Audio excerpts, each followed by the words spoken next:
So Republicans have talked about how Joe Biden is in cognitive decline, and they have made this a point for his entire presidential period. But Donald Trump is in steep cognitive decline. And by the way, when we're talking about Biden's cognitive decline, well, here is a report that happened with the special counselor over the week. Robert Hur, who is the special counsel, admitted that Biden seems to have a photographic recall. So he has amazing memory. Now, one of the scandals, of course, was a report a few weeks ago where the claim was made that President Joe Biden doesn't even remember his own son dying. Turns out, when you dig through all the records and the transcripts, turns out, well, Joe Biden has a accurate point to where his own son died because of course he does.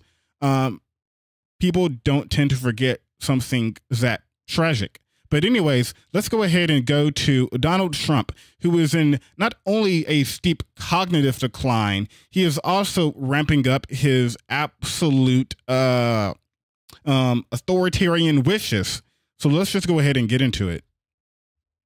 Let's go over here. Now, I will play the full clip because people have been talking online saying, show the full clip, show the full clip. You're not showing it in context. Listen to what Donald Trump says. He talks about how there's going to be a bloodbath if he does not win the election. So let's play the full clip. The full context will be right here. You decide. China now is building a couple of massive plants where they're going to build the cars in Mexico and they think that they're going to sell those cars into the United States with no tax at the border. Let me tell you something to China. If you're listening, President Xi, and you and I are friends, but he understands the way. And I want to make another point before we go forward. Donald Trump has this weird thing where, like, he always talks about how he's great friends with these dictators and authoritarians. He talked about how he likes Duterte, who throws drug users off of, like, what is it called? Helicopter rides or whatever he calls them. It's just absolutely unhinged. Talks about how he's great friends with Vladimir Putin, great friends with, I can't think of his name, Viktor Orban, who, and by the way, Viktor Orban is the guy who said race mixing is bad. So keep in mind, these are the type of people that Trump likes to say he's friends with and gets along with quite well, actually, and respects them. Those big monster car manufacturing plants that you're building in Mexico right now, and you think you're going to get that, you're going to not hire Americans, and you're going to sell the cars to us. Now, we're going to put a 100% tariff on every single car that comes across the line, and you're not going to be able to sell those cars. If I get elected, now, if I don't get elected, it's going to be a bloodbath for the whole. That's going to be the least of it. It's going to be a bloodbath. It's going to be a bloodbath. That'll be the least of it.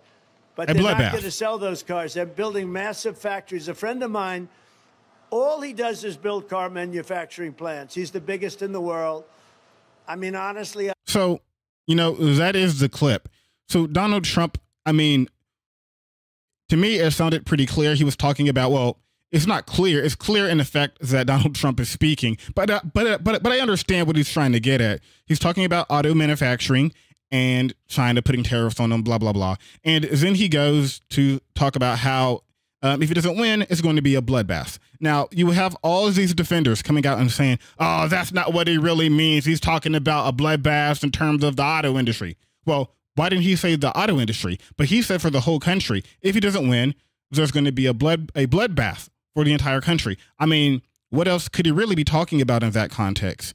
But I want to show you another clip because Donald Trump is in steep cognitive decline. So we've heard Donald Trump at this point confuse many people up, like Nancy Pelosi, for who he was running against in South Carolina, Nikki Haley. But check this one out. This might be my favorite so far. I'll just play the clip. It's about 17 seconds. Just hear this. Get this part. State against Biden, in the largest margins ever. You know what was interesting? What? Joe Biden won against Barack Hussein Obama. Has anyone ever heard of him? Barack Hussein Obama, or state again. So Donald Trump is now claiming that Biden won against Barack Hussein Obama. Now, keep in mind, he's saying Hussein because he wants to scare all the racist people who are either A, watching him, or A, in the crowd, because whenever they hear the word Hussein, their asshole tightens up a little bit. But just regarding that fact, Joe Biden did not win against Barack Obama. And I've seen some of the cope already in the cope from the comments on Twitter who were talking about, no, he's not talking about the presidency. He's talking about this particular particular primary. And as somebody pointed out, Obama won many primaries, and Joe Biden wasn't even in it for long in the 2008 election season. So I'm not sure what Donald Trump is even talking about. I'm not sure if Trump knows what Trump is talking about. So at this point, we have Donald Trump saying if he doesn't win, there's going to be a bloodbath for the entire country. This is a guy who is facing many criminal charges. He is a civilly liable sexual assaulter. He is a civilly liable fraudster. His business license was removed in the state of New York. He is also a civilly liable defamer for defaming E. Jean Carroll to the tunes of millions of dollars. And he might also be in another legal case really soon because he can't keep his mouth shut. So let me know what you guys think in the comment section.